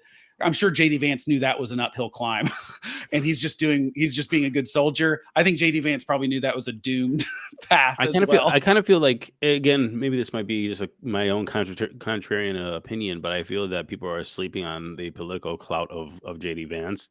I think he's underrated. So too. And just because he's not the guy that's out there and, doing the dog and pony show doesn't mean that if he's got this background juice, something that, he's the next up and coming guy.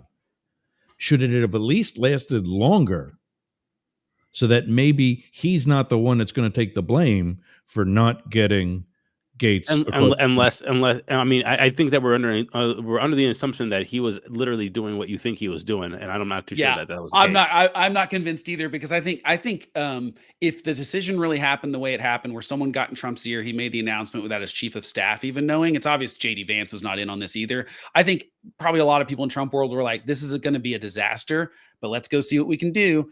And I doubt he worked as hard as he's going to work for like a lot of the other cabinet positions. And I think you're right. JD Vance is a smart guy, but I think Thanks, Seth, who's also got sexual accusations against him. No, I think, but accusations. Yep.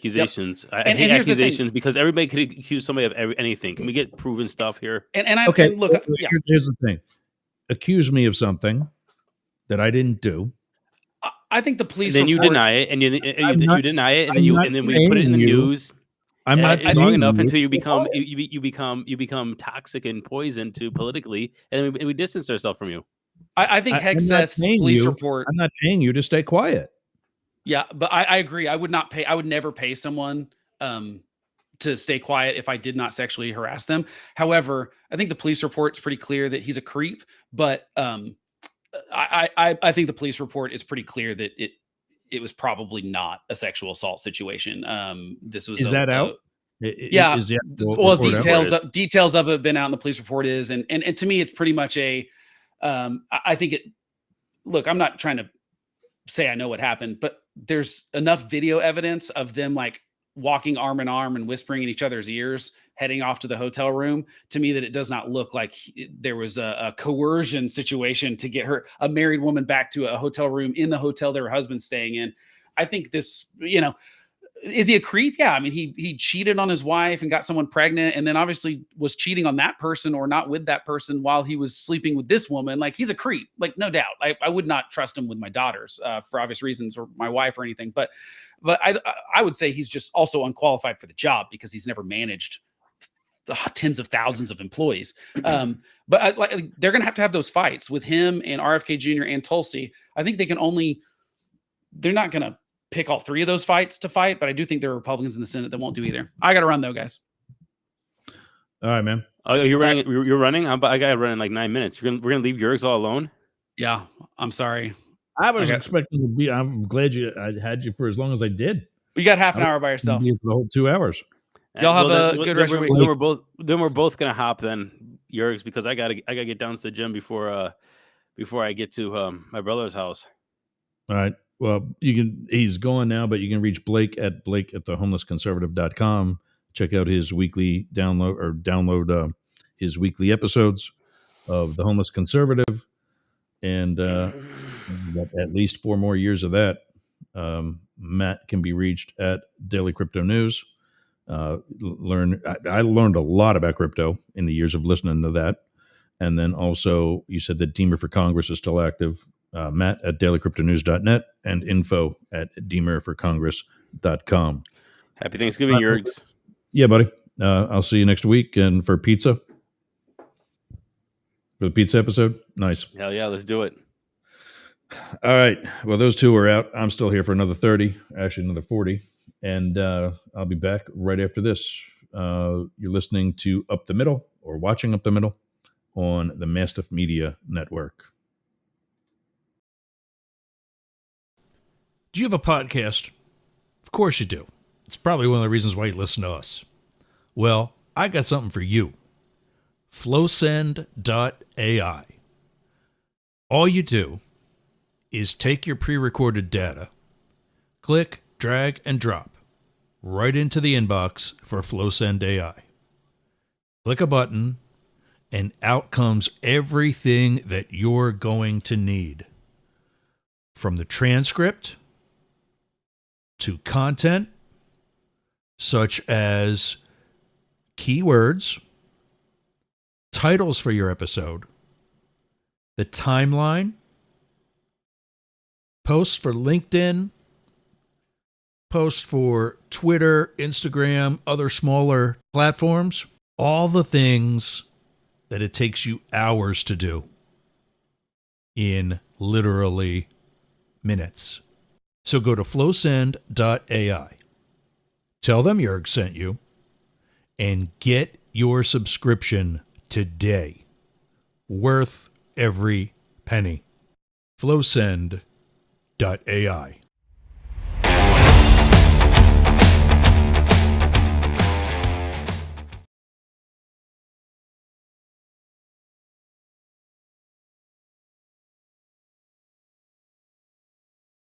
Smell nasty. Do you want to freshen it up a little bit? Go to aromabypeter.com. Check out all of Peter's candles. It's what we burn here in Studio Yerg's. I'm burning right now leather scented candle. That's right, leather scented. So go to aromabypeter.com/Yerg's and check out his candles today. I'm Jane Stahl, retired English teacher, and with my BFF, Susan Bebeck, we manage Studio B Fine Art Gallery in Boyertown, Pennsylvania.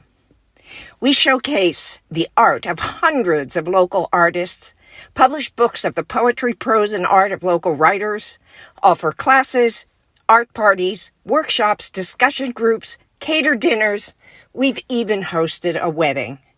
And we're here to be the go-to place for friendship, learning, and fun in our community. Virtual tours of our exhibits are available right here on Yerg's Radio. Let us introduce you to some amazing art and artists. Check out Jane Stahl and everyone at Studio B in Boyertown, Pennsylvania. Please visit our YouTube channel, Talk TV 24. How's your website doing? I'll tell you how mine's doing. It's awesome. Yergs.com is gotta be the best website for anybody in podcasting or any sort of broadcast solo journalist like me. How did I get that? Limit Break Digital. Limit Break Digital did my website with Yergs.com. They did YergerGroup.com. They take care of my marketing, my branding, and help me get the message out to you. Go to limitbreakdigital.com/Yergs for 10% off your next project. That's a $3,000 site, Yergs.com. And you can get 10% off that by just going to limitbreakdigital.com/Yergs today. Talk to Jay. That's my guy. We all got a guy, and Jay's mine. limitbreakdigital.com. Hey gang, it's Yerg. I've finally begun to reach out to my own listeners with Constant Contact. Use both my link and promo code CyberWeek24 and get 40% off your first 3 months. 40%. But more importantly, you'll have all the same benefits and tools that I do. All the same templates and all of the same success. So get my Constant Contact link where you get all of my links by going to Yergs.com. You still have time to reach out to your contacts in time for the holidays. Go to Yergs.com, click on my Constant Contact link, and use promo code CyberWeek24 for 40% off. Remember, you need both my link and the promo code CyberWeek24. Yergs and Constant Contact. We deliver success. All right, gang. You get the momentum going right now? I gotta do some music, background music for this here. There we go. There it is. Did you eat too much yesterday? I didn't eat enough, actually. I went to a place. Oh, I gotta tell you about this. So I was just gonna, I wanted to do something here, just me, the dogs, that's it. And that's what I did. But instead of going to, why is that happening?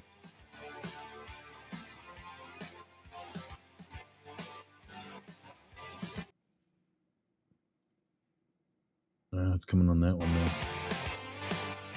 I don't know why. I'm getting like this bounce on the levels. All right, we'll do it without the music. I wanted to have Thanksgiving at home because I'm going to be away for Christmas. Little clue. You're going to have your best ofs for the week of Christmas. I wanted to be here.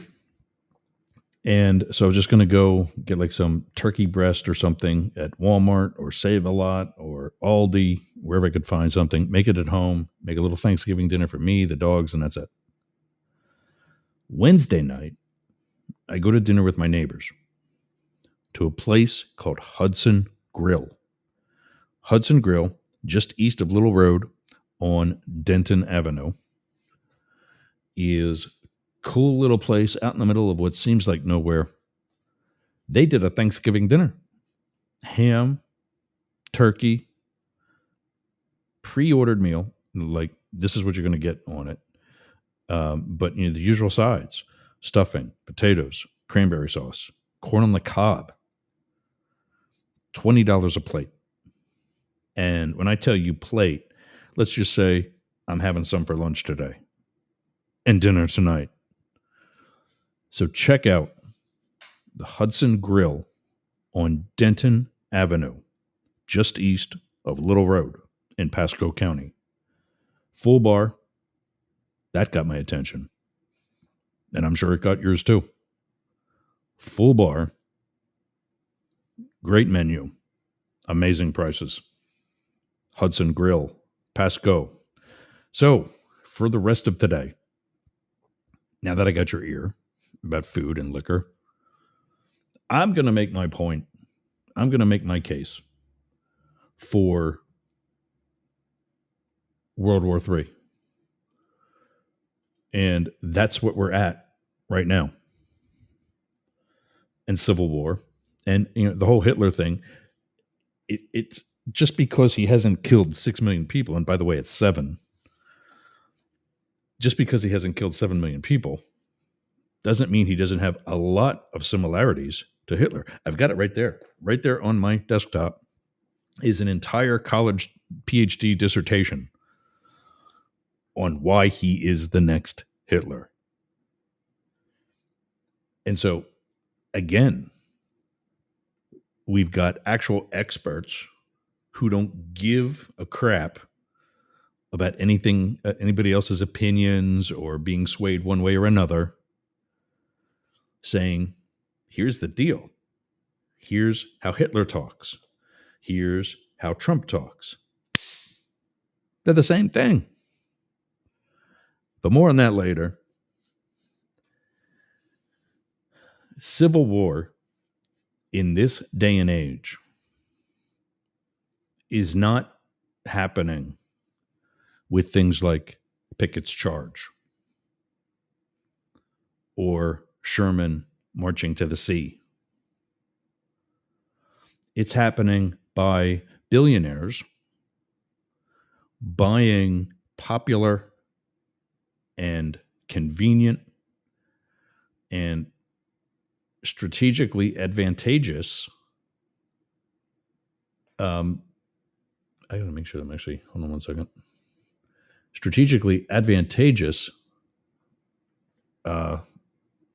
platforms like Twitter.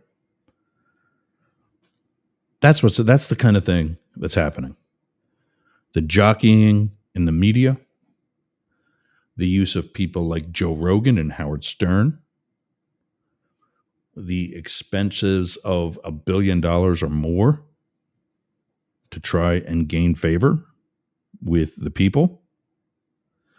That is the Civil War I'm talking about. And what's happening on the front lines are things like me and my brothers being emotionally distanced because of the fact that they are both Trump supporters and I'm not. And I get the orders when I'm picked up at the airport to not be talking politics during my visit home. And what do the two brothers go and talk about? But politics. When I school them with facts, I'm the bad guy because I talked about politics. That's the double standard that's happening in families. That is the casualty that's happening in families, that's happening on the front line. I have cousins, a brother and sister, who this coming April will have not talked in 2 years. They live a couple miles from each other and from their parents, who have not had a joint holiday celebration since that barbecue or whatever, where alcohol apparently ruled the day. I got to make sure we're actually. Alcohol apparently ruled the day.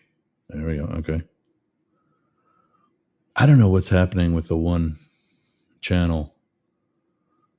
Let's see if I mute this, if it's still good on mix. But yeah, it'll be 2 years. Still good on mix. But yeah, it'll be 2 years. Okay, good. It'll be 2 years that they have not talked.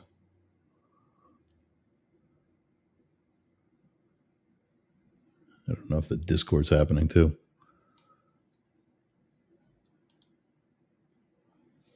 I've just got so much else that we're adding to.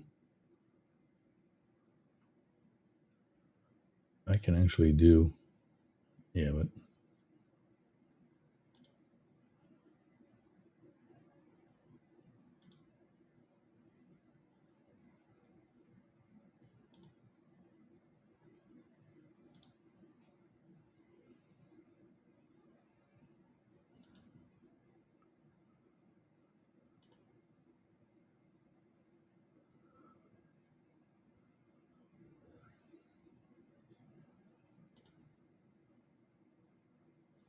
I'm sorry.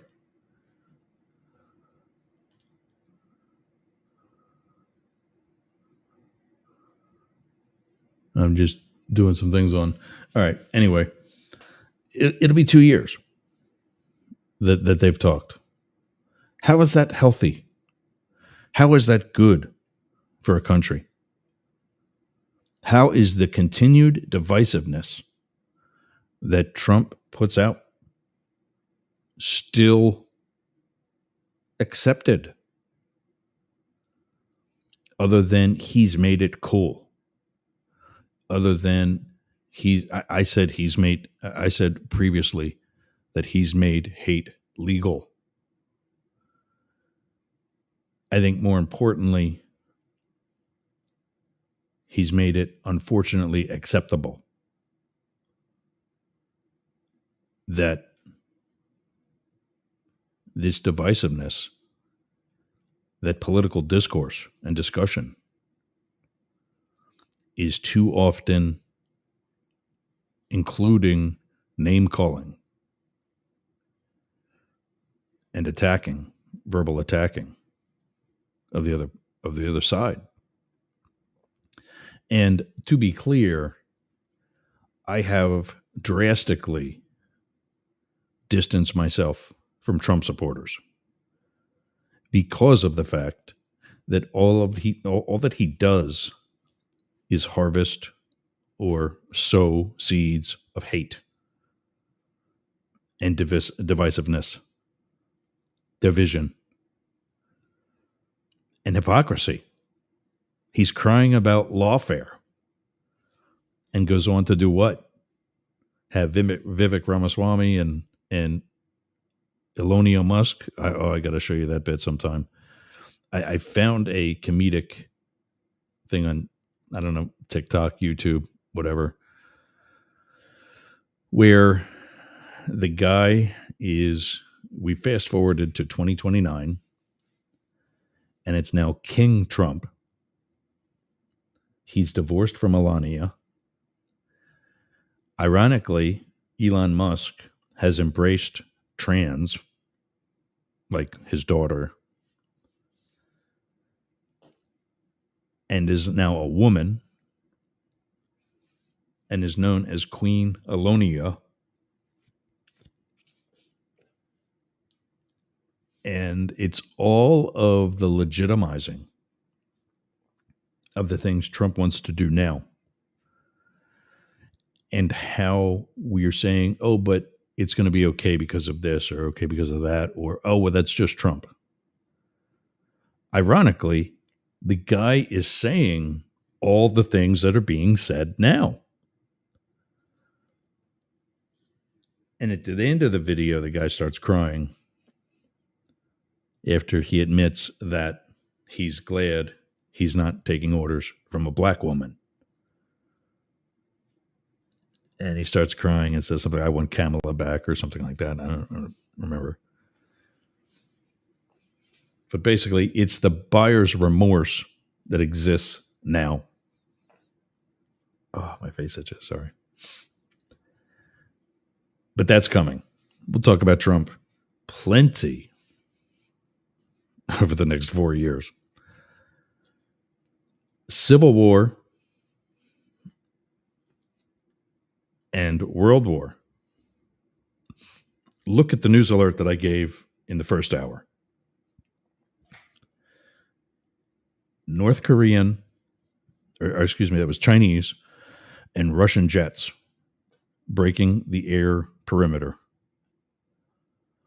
around the Korean Peninsula. Saber rattling. But if that's happening at the same time that Russia is also involved in this anchor dragging thing that's ripping cables and backing Syria and talking with Iran, who's fighting Israel on one level or another. Maybe we don't have uniformed troops wearing their country's flag on a battlefield fighting each other physically. But if we're relying on diplomacy, then isn't that part of the new battlefield? And Blake said it himself. It's not happening in the traditional methods. That doesn't mean that it's not happening. And yeah, it's just, that is the new world order. That is where we're at today. Nobody follows the rules anymore. We never did. Don't think that we did. I remember in college, there was the song Right Now by Van Halen. And there's the lyrics to the song and the band singing the and performing the song. But in the video, there's also this situation and that situation, and it says, right now, this is happening. Right now, climate change. Right now, world hunger. Right now, this, that, the other thing, or whatever. And one of the right nows was a stick figure, 3 stick figures. One is a victim in the middle. One is part of the United States on the left of your screen.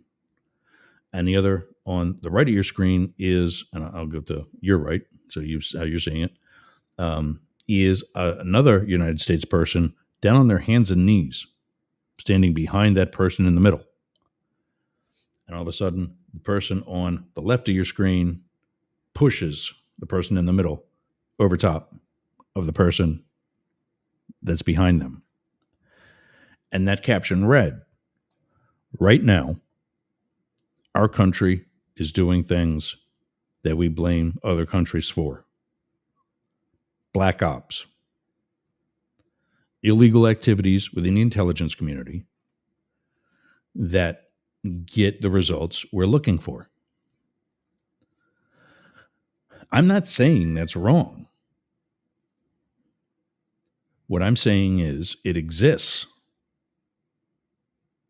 That's the problem with a free democratic society, is that we can't, for moral reasons, engage in the behaviors of Russia or China or Iran or Hezbollah. It's not even a country. Hamas is not even a country. ISIL, ISIS, not even countries. Taliban. But they're ruling more than many of the legitimate governments are. And I say legitimate in some cases, tongue in cheek. Al-Assad in Syria, Putin in Russia. When was the last time those countries had a real, actual, fair election? And just because that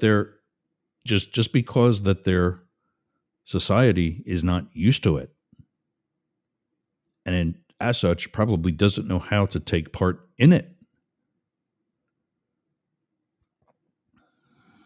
doesn't mean we can't find somebody.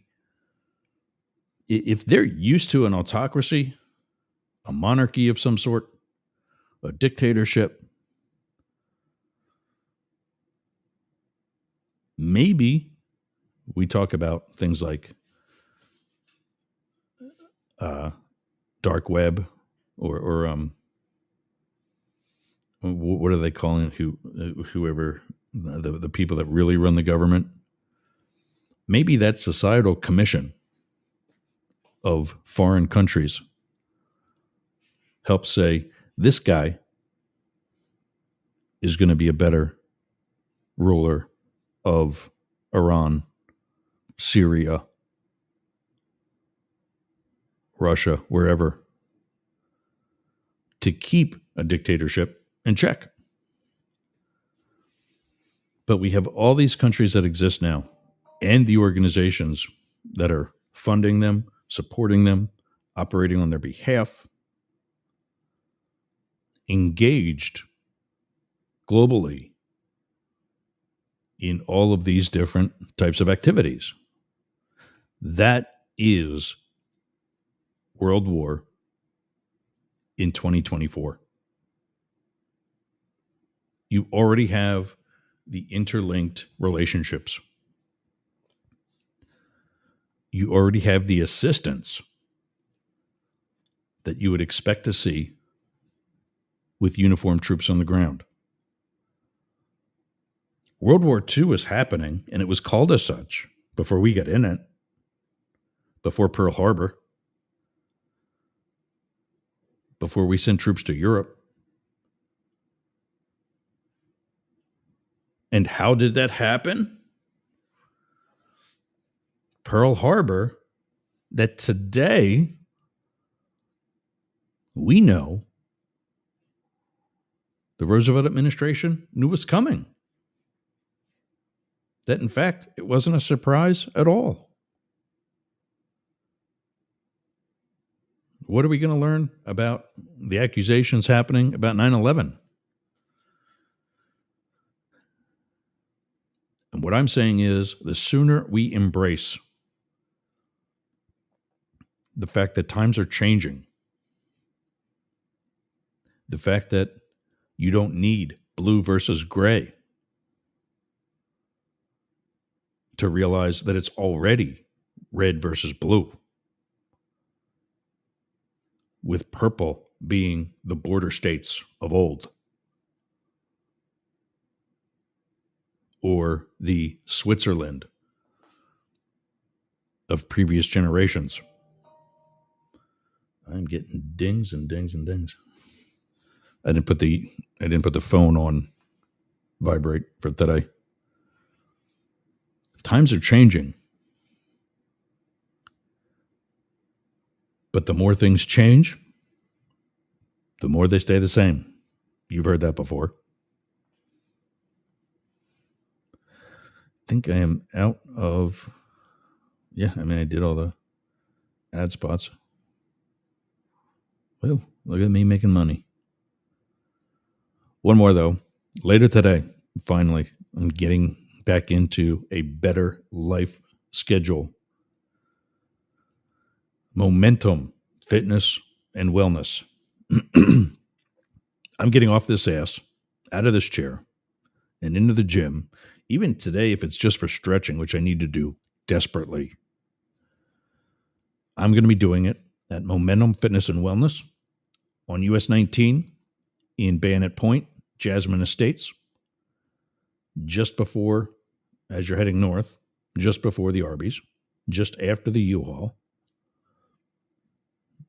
And Bayonet Point in Jasmine Estates. It's not that big of an area. Blink, you'll miss it. And I need to do better with keeping water at the mic instead of coffee. But a lot of things that they can help you do better to build your momentum, to stop this fattening momentum of sitting here and not wanting to go out, and not taking the walk in the morning, and all those other things. They will help you build your momentum to get back into a healthier lifestyle, to build that Hernando Beach body, to keep that Clearwater Beach or St. Pete Beach body, and to build the momentum needed for your healthy lifestyle. They've got a podcast coming out now too that the owner and his brother are doing together. Really scientific, but still down-to-earth stuff. So we'll have more on that in the coming weeks. Something that we want to put on Yerg's Radio for 2025. What else? Yeah, I'm going to take one more break. And then when we come back, I'll tell you what else is happening within Yerg's Radio and Mastiff Media. 99.1 WDJY, 1490. We're saying goodbye to them. We were not on there today. We couldn't get that to work. And it would have been our last show. So we tried to continue talks with that. Well, I'll tell you about that when we get back. All right. See you in a little bit. Smell nasty. Do you want to freshen it up a little bit? Go to aromabypeter.com. Check out all of Peter's candles. It's what we burn here in Studio Yerg's. I'm burning right now leather scented candle. That's right, leather scented. So go to aromabypeter.com/Yerg's and check out his candles today.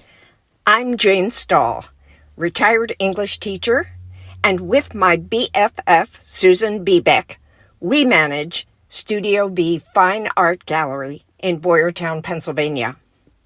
We showcase the art of hundreds of local artists, publish books of the poetry, prose, and art of local writers, offer classes, art parties, workshops, discussion groups, cater dinners. We've even hosted a wedding. And we're here to be the go-to place for friendship, learning, and fun in our community. Virtual tours of our exhibits are available right here on Yerg's Radio. Let us introduce you to some amazing art and artists. Check out Jane Stahl and everyone at Studio B in Boyertown, Pennsylvania. Please visit our YouTube channel, Talk TV 24. How's your website doing? I'll tell you how mine's doing. It's awesome. Yergs.com is gotta be the best website for anybody in podcasting or any sort of broadcast solo journalist like me. How did I get that? Limit Break Digital. Limit Break Digital did my website with Yergs.com. They did YergerGroup.com. They take care of my marketing, my branding, and help me get the message out to you. Go to limitbreakdigital.com/Yergs for 10% off your next project. That's a $3,000 site, Yergs.com. And you can get 10% off that by just going to limitbreakdigital.com/Yergs today. Talk to Jay. That's my guy. We all got a guy, and Jay's mine. limitbreakdigital.com. Hey gang, it's Yergs. Right now, our country is about to embark on yet another controversial presidential election. I have an actual question, legitimate question, as a political scientist and historian by education. If you are a Trump supporter, I want to hear from you. I want to know what your appeal to Donald Trump is at this time. Please email me news, N-E-W-Z, at yergs.com. News, N-E-W-Z, at YERGZ.com. Thanks. Participants must be willing to provide their contact information, answer a series of questions, and then have their first name broadcast over the radio and social media relevant to Up the Middle. All right. 6 minutes left. Let's do it. Just checked out some other feeds. We sounded good on what affiliates we still are on. Don't go to our own station, Yerg's Radio, Rainbow Radio. Go to yergsradio.com. We're going to be doing a lot better, keeping the automation active with that. So yergsradio.com, rainbowradio.gay and .lgbt are coming in the new year, as will be a sports talk and play-by-play station where if you're a parent and you got, parents that can't make the kids' game, you have that. I just saw people like this growing up. He would be the guy that would always do the PA system during the community tournament or keep score or work the scoreboard. If you're that guy, or if you're that woman, that was my mom. Mom was what we called the team mom. We didn't have team parents then. Men coached, women were the scorekeepers. I'm not saying that's okay or right, and that women coaches or male team dads are a bad thing. It's not. But if that was you, just a laptop, maybe just a phone, just something simple to put your lapel mic or one of those clip-on wireless and broadcast your kid's game live over the radio so that it can be heard right here on a mobile phone.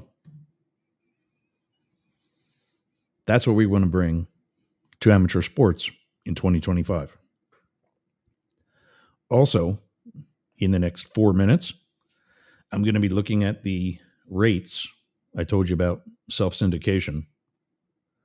And that's where we're at right now, even though that's changing. We got some other companies that are interested in helping us expand.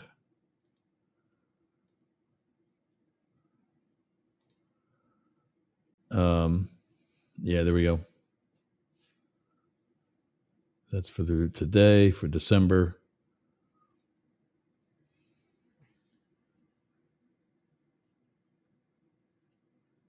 So that for week.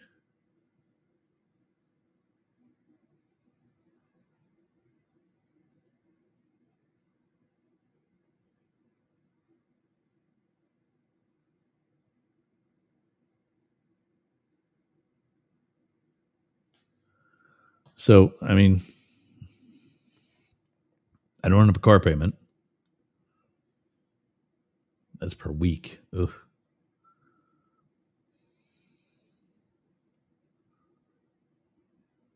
Yeah, I got to see if I can bring that down.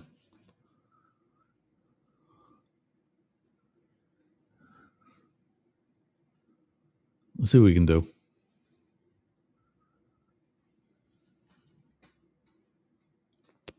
Yeah. See what happens. Anyway, we're also working with other local businesses like our phone company and others that are actually going to start doing ad spots with us for, supporting the show. Hey, what else would they be doing it for? So what you just heard me say there is obviously not going to be your rate. You're gonna, we put together some sweet deals for potential ads and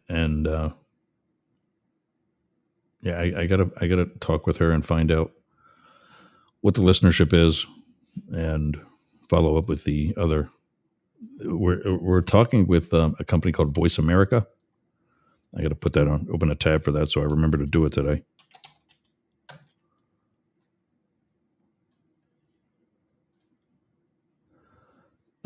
I talked with Sandra Rogers, their network director,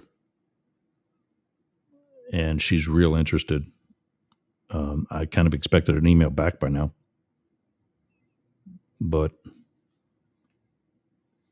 maybe that's a test. I'm testing people. Maybe that's a test that they need to see how aggressive we are.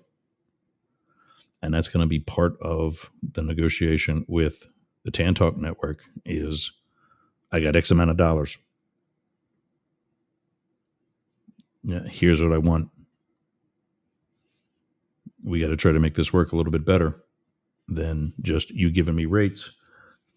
Nobody else on your schedule is there multiple days a week. Nobody else is investing like that.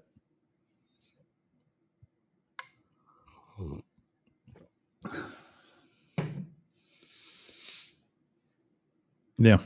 So 1 o'clock straight up. That's it. I'm going to wrap up, have a weekend.